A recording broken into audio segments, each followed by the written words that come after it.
Shalom. Bapak Ibu yang dikasihi Tuhan Yesus Kristus, firman Tuhan untuk kita di minggu hari ini tertulis di dalam Kolose pasal 3 ayat 18 hingga ayat 21. Demikian firman-Nya. Hai istri-istri, tunduklah kepada suamimu sebagaimana seharusnya di dalam Tuhan. Hai suami-suami,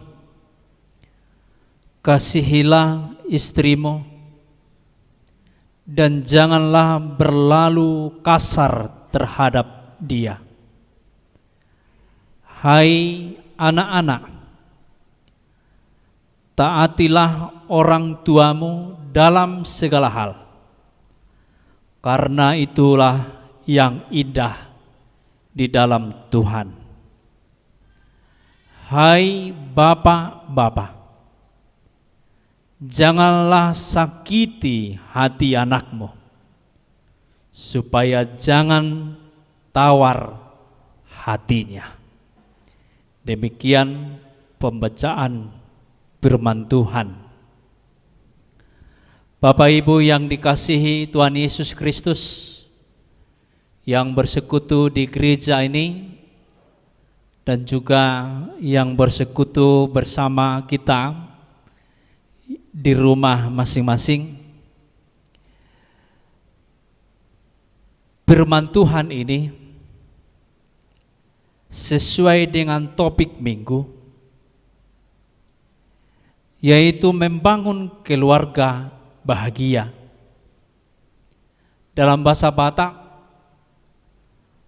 pajongjong bagas na mertua. Dari bahasa dan kalimat ini, kita langsung bertanya dalam hati kita, bagaimana saya menjalani keluarga saya selama ini? Apakah saya berbahagia? Apakah saya atau kami berbahagia? Atau hanya saya yang berbahagia, tapi suami atau istri saya tidak berbahagia? Atau anak-anak saya tertekan batin? Itu yang menjadi perenungan setelah kita membaca membangun keluarga bahagia. Kemudian lalu kita bisa menatap dan melihat wajah pasangan kita di gereja ini yang ada pasangannya, dan katakanlah, maaf ketika saya tidak mampu membahagiakanmu.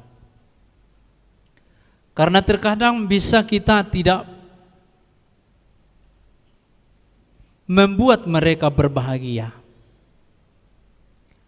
Karena terkadang mungkin dari sikap perkataan kita, orang atau satu keluarga kita merasa gelisah dan merasa tidak berbahagia. Firman Tuhan ini mengajak kita, setiap oknum di dalam keluarga untuk berlaku sesuai dengan dan seharusnya seperti di dalam Tuhan. Maka akan timbul yang dinamakan kebahagiaan. Di tengah-tengah kehidupan, mungkin pernah kita mendengar atau menonton film War Room atau Rumah Perang. Di rumah itu selalu perang. Tidak ada bahasa damai. selalu ribut, selalu gelisah dan selalu menderita orang-orang di dalamnya. Karena apa? Karena perkataan. Karena apa? Karena kata yang keluar dari mulut kita itu akan menentukan juga kebahagiaan. Ketika kita menyampaikan kata kita kasar, maka akan timbul penderitaan. Ketika kata-kata kita memberkati dan lemah lembut, maka akan timbul kebahagiaan. Di tengah-tengah war room tadi, keluarga itu berantem terus, tidak ada kedamaian. Karena egoisme, karena pandangan yang berbeda atau yang lain-lainnya, atau karena penghasilan dari sang istri lebih besar daripada suami, sehingga suaminya dianggap lemah dan tidak perlu dihormati. Keduanya selalu berantem dan suatu hari istrinya berjumpa dengan seorang nenek. Kalau disebut nenek pasti sudah perempuan, nggak mungkin laki-laki, yang hendak mau menjual rumahnya karena dia tinggal sebatang kara, rumahnya besar dibangunnya, lalu dia hendak menjual itu dan tinggal di rumah yang lebih kecil. Maka istri dari yang war room tadi ingin membeli rumah itu. Lalu si nenek ini cerita, ini ruang tengah, ini kamar tamu, ini kamar-kamar anak-anak saya ada 3, ini kamarnya 3. Lalu ada kamar kami, kamar keluarga. Kemudian dia menerangkan lagi ada gudang, ada garasi dan lain-lainnya. Kemudian yang terakhir si nenek itu mengatakan di sudut ini ada ruang, yaitu ruang doa keluarga. Di ruang doa inilah saya menyampaikan kepada Tuhan kekerasan hati suami saya. Di ruang doa inilah saya menyampaikan kepada Tuhan keegoisan suami saya. Di ruang doa inilah saya menyampaikan keegoisan dan tingkah laku anak-anak saya kepada Tuhan. Di sanalah saya membaca Alkitab setiap hari. Dia menerangkan itu. Yang mau kita lihat dari situ adalah keluarga si nenek ini mempunyai kisah selalu dekat kepada Tuhan dan keluarganya pun berbahagia. Kemudian yang disampaikan si nenek ini atau orang tua itu, perubahan seseorang itu bukan ketika kita menuntutnya, tetapi ketika kita berubah, maka dia akan berubah. Ketika suami kasar dan istri selalu berdoa kepada Tuhan, disitulah suami itu akan berubah.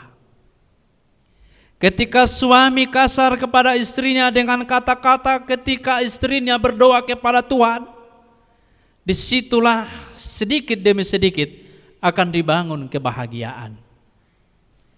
Dan sebaliknya juga, karena bukan hanya suami yang berlaku kasar kepada istrinya. Di media sosial kita sama-sama melihat ada seorang istri menampari suaminya, tendang di. Ketika berdoalah seorang suami menyampaikan kepada Tuhan, maka istrinya akan berubah. Tapi ketika dicocoki dengan kata-kata, dinasehati dengan kata-kata, dia tidak akan berubah. Terlebih dahulu kita berubah, maka orang lain akan berubah di sekitar kita. Itu yang mau disampaikan oleh nenek yang tua itu tadi. Jangan kita menuntut orang lain berubah sebelum kita berubah. Saya lihat dan saya panok-noti orang Batak semua.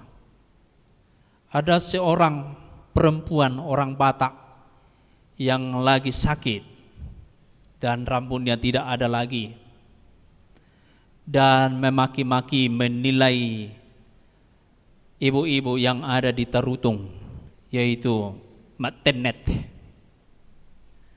Dan itu sekarang viral di media sosial. Sama-sama orang Batak saling menjelekkan.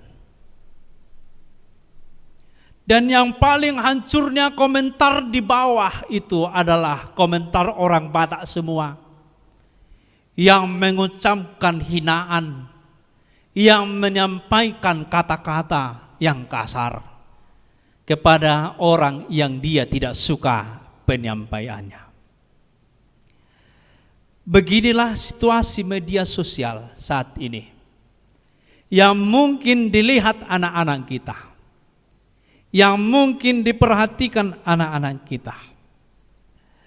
Tentu sebagai keluarga yang berbahagia di dalam Tuhan, haruslah membatasi dirinya dengan masalah orang lain.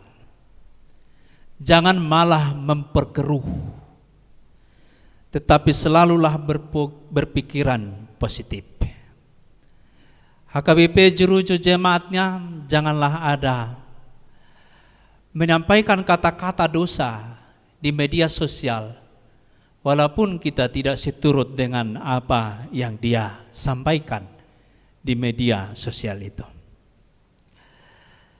Hal-hal seperti itu terjadi di tengah-tengah keluarga juga. Perkataan yang tidak bagus. Saya pernah menyampaikan di tengah-tengah gereja kita ini juga. Kadang-kadang di rumah kita mendengar nama-nama hewan-hewan disampaikan kepada anak-anaknya, disampaikan kepada bahkan orang tuanya, seperti yang dilakukan oleh si Mardan, maling kundang, yang tidak menganggap mamanya yang melahirkan dia sebagai ibunya di hadapan keluarga istrinya. Ucapan-ucapan itu tidak diperbolehkan di tengah-tengah kehidupan ini. Bapak Ibu yang dikasihi Tuhan Yesus Kristus, firman Tuhan di ayat 18, hai istri-istri.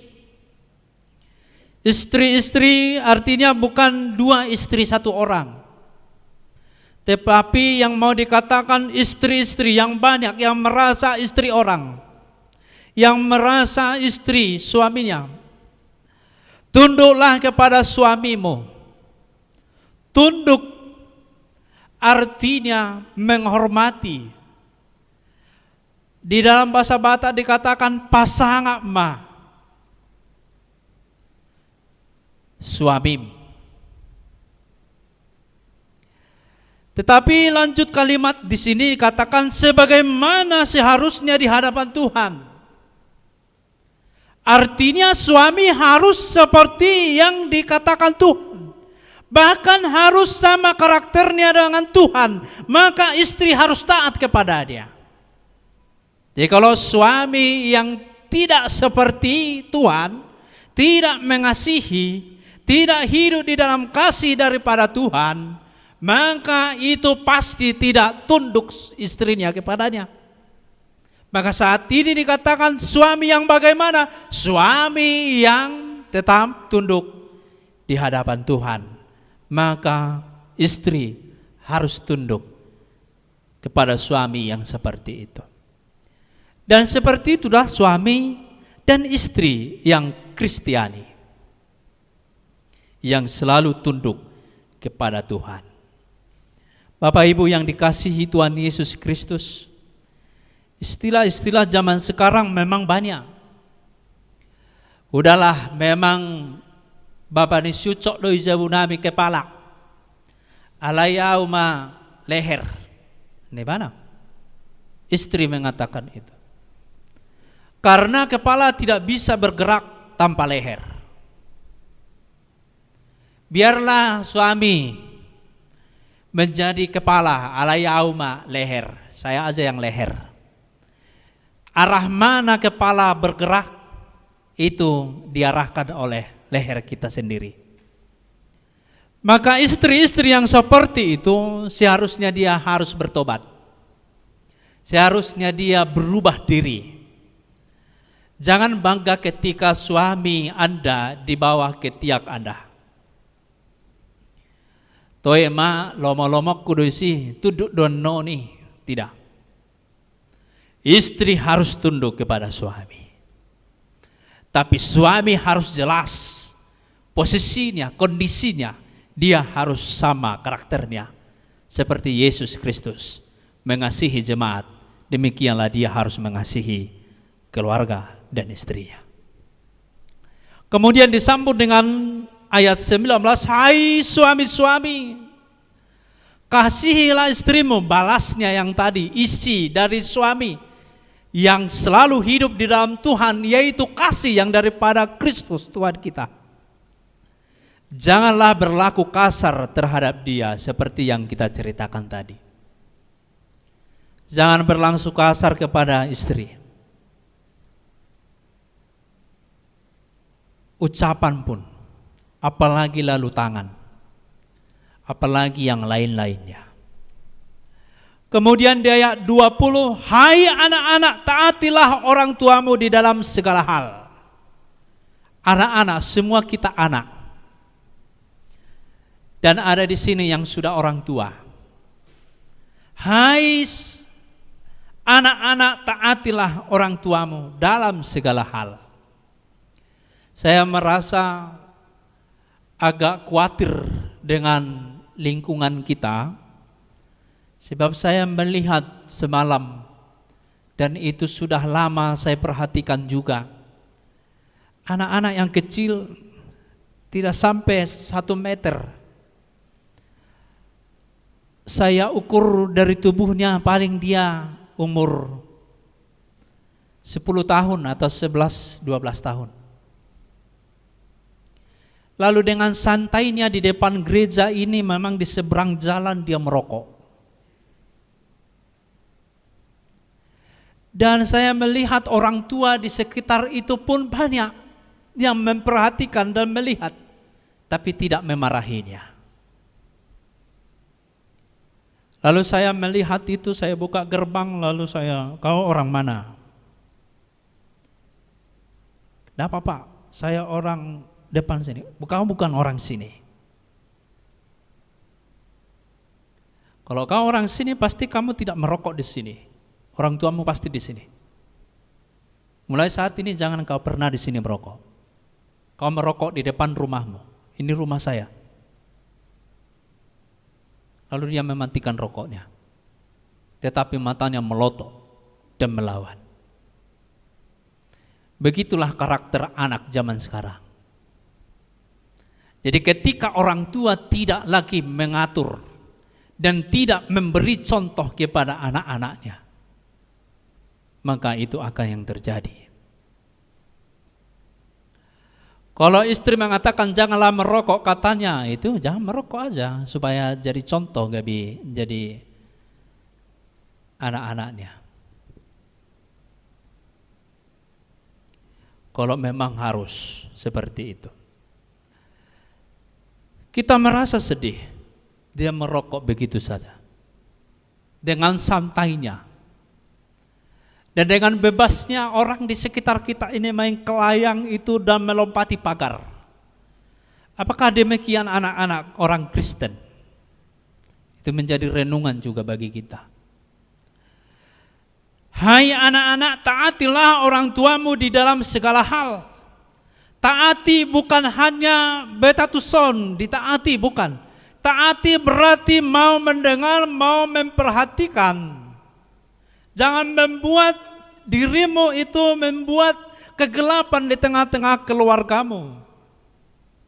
Ada seorang orang tua mengatakan, "Tuema molo tamat non SMA, jala lulus so kuliah di Untan, hutuhor pe laptopmu, hutuhor pe motormu, motor yang zaman sekarang." Lalu anaknya secara giat-giat belajar dan dia masuk dengan harapan. Lalu dia menuntut kepada orang tuanya, "Pak, Ma, sesuai dengan janji Bapak, saya sudah masuk ini ke universitas yang Bapak bilang. Dan saya cita-citakan juga.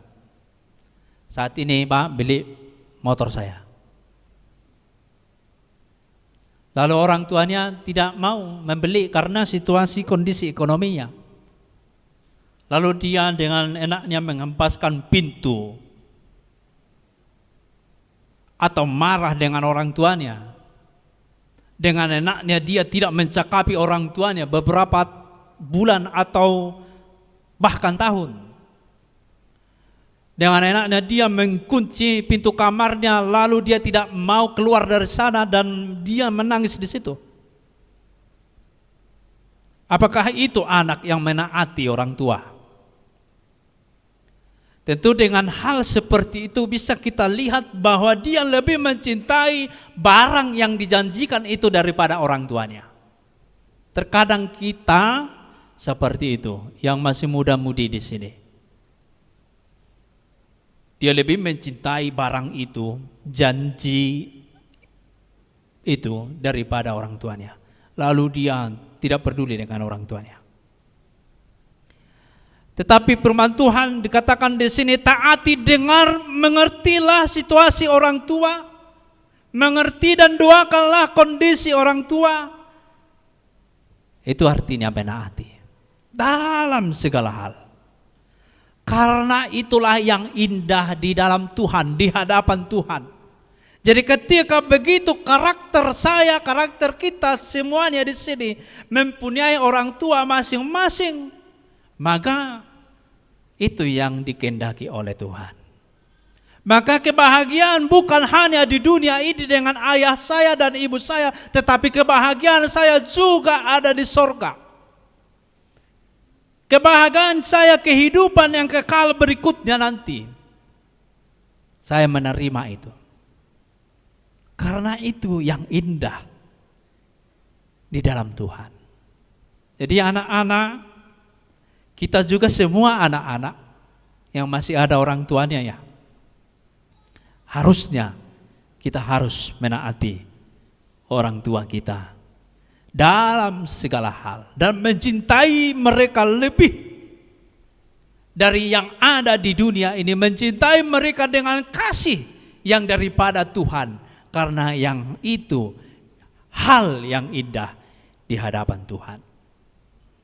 Itulah peringatan kepada anak-anak. Yang berikutnya ayat 21, hai bapak-bapak, janganlah sakiti hati anakmu, supaya jangan tawar hatinya. Jangan pula berjanji kalau tidak bisa ditepati sebagai orang tua. Jangan pula orang tua memberi contoh yang tidak baik kepada anak-anak. Kalau kita ditampar orang tua, kita masih terima. Kalau kita dicubi orang tua kita yang di sini bersekutu, pasti masih kita terima.